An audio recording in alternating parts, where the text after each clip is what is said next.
지은호가 서명만 했으면 한 사람은 살고 세 사람은 무너지는 선택이 이미 끝났을 거였는데요. 병원복도 공기가 이상하게 무거웠습니다. 긴급 호출받는 보호자들 발소리, 들것 움직이는 소리, 소독약 냄새까지 뒤섞여 있었고 그 한가운데 고성이가 단정히 앉아 있었는데요. 붉은 눈가와 힘 빠진 어깨, 곧 무너질 것 같은 입꼬리만 보면 누구보다 지친 엄마처럼 보였지만 가까이에서 보면 눈동자 깊은 곳이 너무 맑았습니다. 슬픔이 아니라 계산이 비치는 그런 맑음이었는데요. 그래서 오히려 더 무서웠습니다. 은호야, 제발 내 오빠 좀 살려줘. 고성이가 두 손으로 지은호의 손을 끌어안으며 떨리는 목소리로 말했습니다.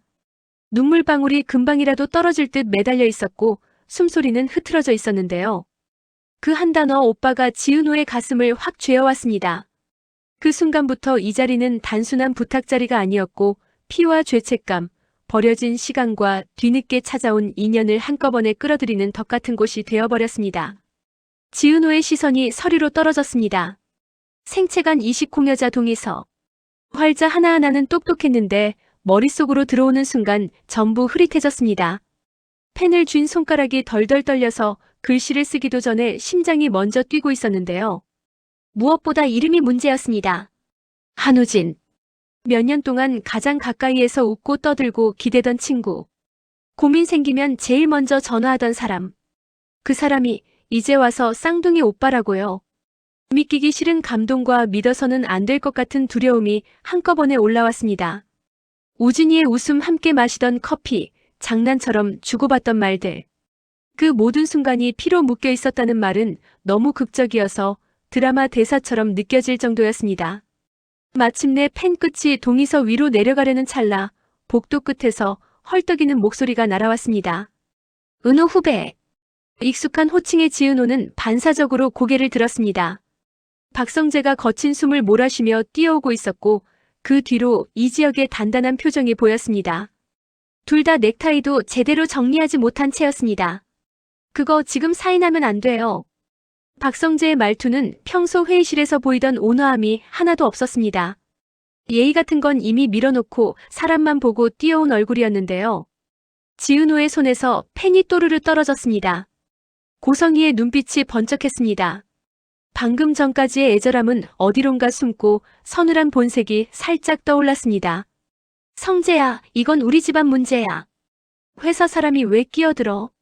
억눌렀던 목소리가 순간 튀어나왔습니다.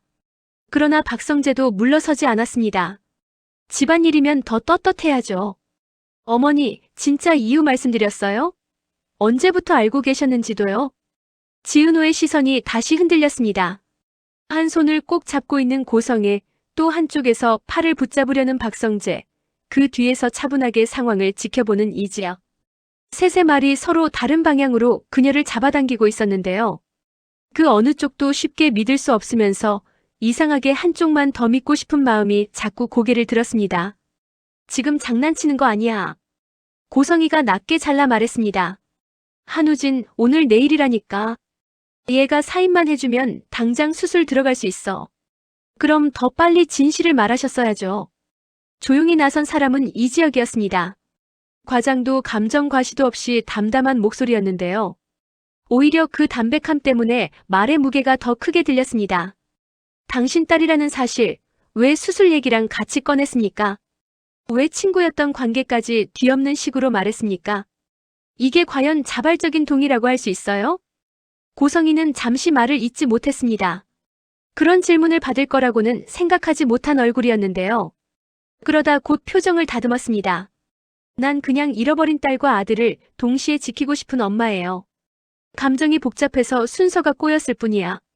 그 말은 얼핏 그럴싸했지만 지은호의 마음 한켠에서는 계속 걸리는 뭔가가 있었습니다. 너무 완벽한 타이밍, 너무 정확한 검사, 너무 빠르게 흘러간 수술 준비. 마치 오랫동안 짜놓은 계획에 자신이 마지막 퍼즐로 끼워지는 느낌이었습니다. 첫 번째 균열은 거기서 시작된 거였습니다. 며칠 전 고성이는 병원 진료실에서 담당 의사와 마주 앉아 있었습니다. 의사는 서류를 넘기며 친절한 설명을 이어가는데요. 수혜자분 상태가 위중해서 가능한 일정 내에 진행하는 게 좋습니다. 다만 공여자분 동의가 가장 중요합니다. 가족관계와 상관없이 강압이나 회유가 있으면 안 되고요. 너무도 교과서적인 말이었습니다. 그러나 고성희의 관심은 다른 곳에 가 있었습니다. 문서 하단의 네 글자 이름. 공여자 지은호. 그 이름을 보는 순간 고성희의 눈빛이 아주 잠깐 흔들리더니 금세 매서운 확신으로 굳어졌습니다. 동의서는 제가 알아서 받아오겠습니다. 그 아이는 이유를 알면 도와줄 거예요. 말끝을 부드럽게 처리하면서도 이미 할 것이 아니라 할 수밖에 없다는 확신이 깔려 있었는데요. 의사는 그것까지는 읽지 못했습니다. 그날 오후 한강이 내려다 보이는 레스토랑. 흰 테이블보 위에 늘어선 접시들, 익숙하지 않은 포크와 나이프, 어색한 클래식 음악. 지은호는 이 모든 게 불편했는데요. 고성희는 완벽했습니다. 주문도 대화 주제도 표정도. 음식 입에 맞니? 네, 맛있네요. 이런 데는 처음 와봐서요. 소소한 대화들이 오가다가 자연스럽게 과거 얘기로 넘어가고 혼자 키워준 엄마 얘기로 넘어가고 지은호가 얼마나 억척스럽게 살아왔는지를 고성희가 듣고 감동한 사람처럼 정리해서 다시 말해줬습니다. 너 정말 잘 버텼구나. 그동안 얼마나 외로웠을까. 지은호의 눈가가 뜨겁게 달아올랐습니다. 그 말 한 줄을 듣고 싶어서 마음 어딘가에 묻어둔 질문을 꺼낼 뻔했거든요. 그럼 왜 나를 찾지 않았나요? 하지만 묻지 않았습니다. 대신 마음 깊은 곳에서 조용히 반쯤은 용서해버렸습니다. 사정이 있었겠지, 이유가 있었겠지. 그때 고성희가 포크를 내려놓으며 말했습니다. 이제 내가 모르는 이야기를 하나 해도 될까? 그 뒤에 서사는 너무도 매끄러웠습니다. 화재, 혼란, 쌍둥이, 잃어버린 아이, 지켜낸 아이. 그리고 그 지켜낸 아들이 바로 한우진이라는 사실까지. 그 순간 식당 배경음은 더 이상 들리지 않았고 지은호의 귀에는 자기 심장 소리만 크게 울렸습니다. 우진이가 오빠라고요. 다시 떠오른 건 대학 시절의 웃음, 새벽에 함께 먹던 컵라면, 힘들 때 어깨를 빌려주던 따뜻한 손. 그 기억들이 전부 새로운 태그를 달고 재생되기 시작했는데요. 온몸이 소름 돋으면서도 설명할 수 없는 정당화가 뒤따랐습니다. 그래서 우린 처음부터 잘 맞았구나. 피는 어쩔 수 없구나. 그런 식으로요. 고성희는 마지막에 거의 숨이 멎을 듯한 타이밍에 말을 얹었습니다. 우진이가 많이 안 좋아. 더 기다릴 시간이 없대. 그리고 잠깐 멈춘 뒤 낮게 떨리는 목소리로 검사해보니 내가 딱 맞더라. 내가 해주면 살 수 있어. 그 말이 레스토랑 공기 전체를 바꿔놓았습니다. 부탁인지 명령인지 협박인지 모를 감정이 한꺼번에 섞여 있었는데요. 지은호는 제대로 숨을 들이마시지도 못했습니다. 한편 박진석은 회사 서재에서 비서가 건네준 파일을 펼쳐보고 있었습니다. 병원 출입 기록, DNA 결과, 수술 일정, 기밀 메모. 정리된 활자들은 하나같이 말하고 있었습니다. 고성희, 숨겨진 딸, 공여자 활용. 박진석의 손끝이 서류 모서리를 천천히 구겼습니다. 아내에게 과거가 있다는 건 알고 있었습니다. 하지만 그 과거를 지금 이런 방식으로 다시 끌어다 쓰리라고는 진심으로 생각하지 않았는데요. 믿음이 깨질 때 사람 눈에서 어떤 빛이 사라지는지 그 방 안이 조용히 증명하고 있었습니다. 마침 복도에서 지나가던 박성재가 문틈 사이로 그 대화를 듣게 되었고 잠시 뒤 서류를 함께 확인하며 얼굴이 굳어졌습니다. 아버지, 진짜예요? 은우 후배가? 그래. 너도 봤지? 이건 선 넘은 거야. 박진석은 담담하게 말했지만 눈빛만큼은 냉정했습니다. 성재야, 누가 뭐라 해도 이번엔 내가 막아라. 내 어머니까지 싸워야 할지라도. 그 말을 듣는 순간 박성재는 마음속에서 무언가가 딱 끊어지는 소리를 들었습니다. 자식이 부모에게서 한 발 떨어지는 순간은 보통 이렇게 찾아오는 것 같았습니다. 그 사이 이 지역은 전혀 다른 전장에서 싸우고 있었는데요. AP 인수전. 자금도 인맥도 넉넉하지 않은 입장에서 이 판에 들어온 것 자체가 무모해 보였습니다. 하늘건설 회장을 찾아가면서도 그는 염치와 자존심 사이에서 줄타기를 했습니다. 도움을 주신다면 그만한 결과를 만들 자신은 있습니다. 대신 제가 지켜야 할 사람들을 이용하는 조건은 받지 않겠습니다. 그 말에 하늘건설 회장은 미묘하게 웃었습니다. 그 사람들 때문에 내가 발목 잡힐 수도 있는데 잡히더라도 제가 선택한 겁니다. 짧은 대화였지만 그 안에서 서로의 선을 확인한 셈이었습니다. 이지혁은 돈보다 지키고 싶은 얼굴들을 먼저 떠올리는 사람이었고 그 첫 번째가 이미 지은호로 굳어지고 있었는데요. 이 선택이 나중에 어떤 대가를 부를지 그때는 아무도 모르는 상태였습니다. 이렇게 여러 조각이 맞물리면서 다시 병원 복도 장면으로 돌아온 거였습니다. 복도에서 고성희는 마지막으로 지은호를 조여왔습니다. 나는 그냥 엄마야. 아들 살리려는 엄마. 그게 그렇게 큰 죄야? 입술은 떨리고 있었지만 눈동자는 여전히 단단했습니다. 자기 논리를 믿는 사람의 눈이었습니다. 엄마죠. 박성재가 낮게 말했습니다. 근데 좋은 엄마가 되려면 잃어버린 딸은 최소한 도구로 안 쓰셨어야죠. 공기가 싸늘해졌습니다. 지은호의 손에 쥔 동의서가 땀에 젖어 구겨졌습니다. 한우진의 얼굴과 정순이의 얼굴이 번갈아 떠오르며 마음이 찢어지는 느낌이 들었습니다. 이사장님. 마침내 지은호가 입을 열었습니다. 목이 메어 단어 하나 내뱉기가 쉽지 않았는데요. 그래도 끝까지 스스로 말하려고 했습니다. 당신이 저를 낳았다는 건 아직은 종이로만 확인했어요. 진짜 엄마인지 저는 아직 잘 모르겠어요. 근데요, 설령 진짜라고 해도 지금 이 방식은 너무 이상해요. 지금 우진이 죽어가는데 그 말이 나와? 고성희가 거의 울부짖듯 말했습니다. 네. 나와요. 지은호의 대답은 예상보다 단단했습니다. 제 몸으로 하는 선택인데요. 제가 모르는 사이에 검사하고 제가 감당해야 할 죄책감까지 먼저 계산해 두셨잖아요. 그건 부탁이 아니라 밀어넣는 거에 가깝죠. 이지혁이 그 옆에서 아주 작게, 그러나 분명히 고개를 끄덕였습니다. 고성희의 얼굴이 일그러졌습니다. 그제야 감춰둔 본성이 조금 더 드러났습니다. 넌 평생 후회할 거야. 내가 사인 한 줄이면 살 수 있었던 오빠를 외면했다는 거 두고두고 떠오를 거야. 그럼요. 지은호가 숨을 고르며 말했습니다. 그 죄책감 제가 평생 안고 갈게요. 대신 이건 제 선택으로 남겨둘게요. 이사장님 선택 말고요. 그 말과 함께 지은호는 동의서를 반으로 접어 손에서 내려놨습니다. 찢지는 않았습니다. 아직 완전히 끝내지 않은 채로 내려놓는 느낌이었는데요. 그 여백만큼 그녀 스스로도 답을 다 낸 건 아니었습니다. 두 번째 클라이맥스는 집에서 터졌습니다. 집에 돌아온 지은호는 현관에서 신발을 벗으며 잠시 멈췄습니다. 거실에서 TV를 보던 정순이가 왔어? 하고 반기며 일어났다가 딸의 얼굴을 보는 순간 표정이 굳었습니다. 어디 아파? 얼굴이 왜 이래?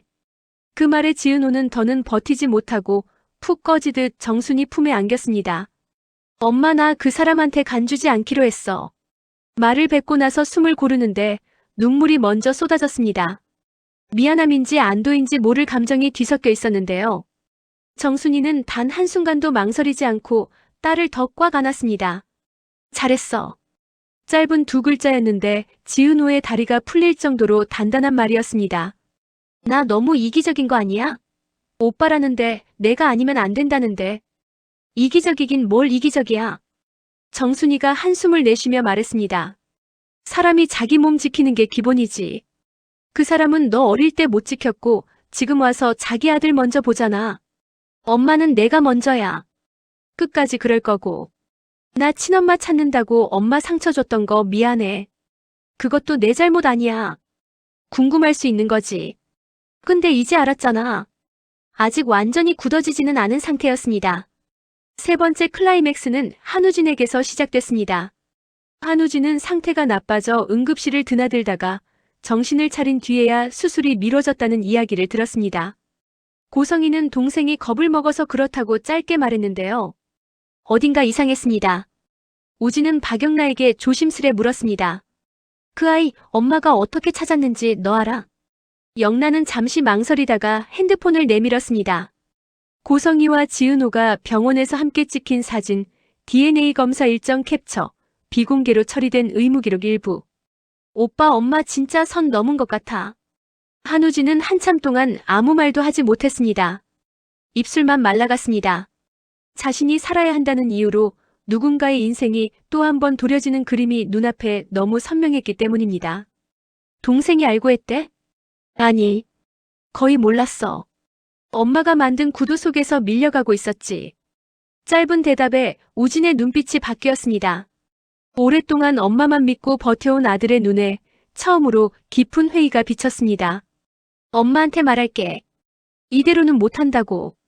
그 한 줄이 고성희와 한우진 사이의 균열을 또 하나 만들 준비를 하고 있었습니다.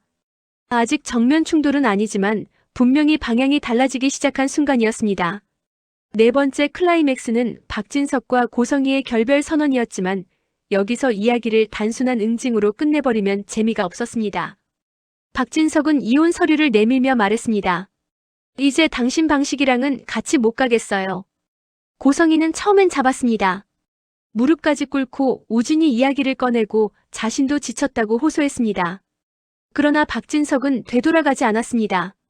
친딸 이용해서 친아들 살리려 한 순간부터 그건 엄마 마음이 아니라 거래예요. 난 그 거래에 돈줄이 되고 싶진 않습니다. 서류가 책상 위에 남았고 고성희는 홀로 서재에 남겨졌습니다. 그 눈에서 흘러내리는 게 후회인지 분노인지 스스로도 구분하기 힘든 표정이었는데요. 중요한 건 고성희가 아직 완전히 무너지지 않았다는 점이었습니다. 그녀는 서랍에서 작은 USB를 꺼내 손에 쥐었습니다. AP 인수전, 비밀 로비, 하늘건설과의 숨은 약정이 담겨있는 파일. 남편과 회사 모두에게 치명적인 정보였습니다. 나를 이렇게 치우겠다고. 혼잣말처럼 새어나온 목소리는 낮았지만 섬뜩했습니다. 끝내려면 끝낼 자신부터 가지셔야지요. 그렇게 고성희는 또 다른 전쟁을 예고하고 있었습니다. 그녀의 추락이 진짜 바닥인지 반격의 시작인지 아직 누구도 모르는 상태로 판은 계속 넓어지고 있었습니다. 마지막으로 지은호의 마음과 그 곁 사람들의 감정이 조용히 정리되는 듯 보이는 장면들이 이어집니다. 하지만 그 어느 것도 진짜 정리는 아니었습니다. 병원에서 나온 날 밤, 이지혁은 지은호를 집 앞까지 데려다주며 말했습니다. 오늘 잘 버텼어요.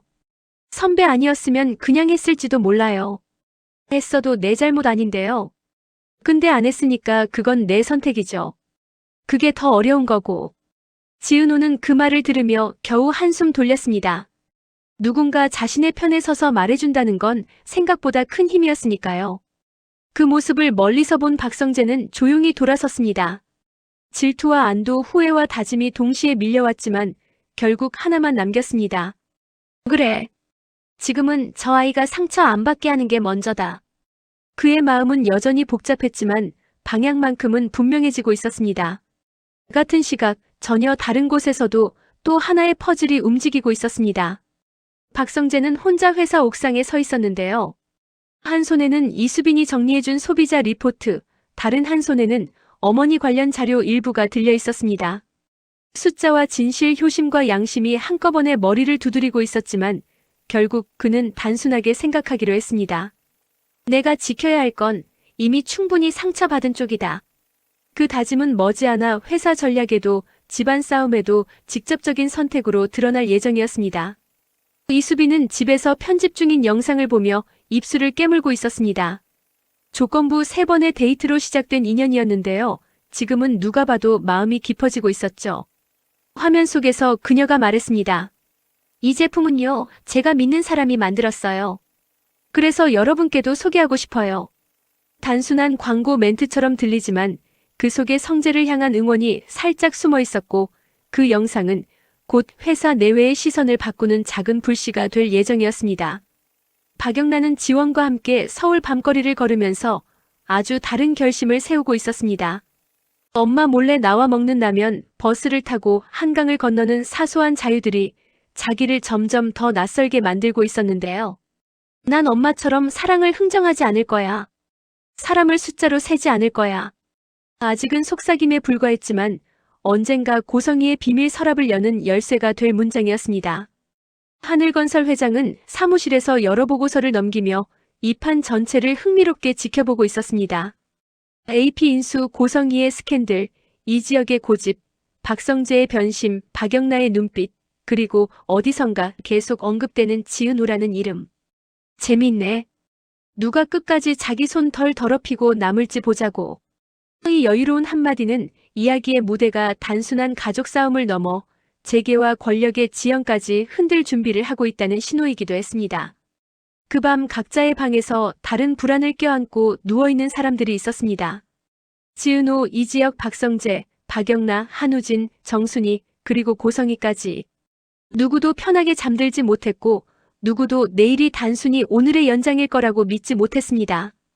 공통점이 하나 있다면 모두가 자기 방식대로 옳다고 믿는 선택을 준비하고 있다는 거였습니다. 그리고 그 선택들이 곧 서로를 향해 부딪히면서 이전의 상처 위에 새로운 흉터를 쌓을지도 모른다는 예감이 조용히 퍼지고 있었고요. 지은호는 잠들지 못하다가 새벽이 가까워졌을 때 조용히 일어나 정순이 방문을 열었습니다. 곤히 자는 엄마 옆에 살며시 누워 손등을 잡고 눈을 감으며 마음속으로 혼잣말을 했습니다. 오늘은 나를 지키는 쪽을 골랐고 언젠가 우진 오빠한테도 솔직하게 말할 날이 오겠지. 그때 나를 미워해도 적어도 거짓은 아니었으면 좋겠다. 그 다짐이 정답인지 비겁한 합리화인지 지금은 아무도 모릅니다. 그래서 이 다음 이야기가 더 궁금해지는 거고요. 누가 진짜 가족인지, 어디까지가 사랑이고 어디부터가 집착인지, 그리고 그 경계 위에서 이 사람들은 또 어떤 선택을 하게 될지 이제 막 본격적으로 시작되는 상황이었습니다.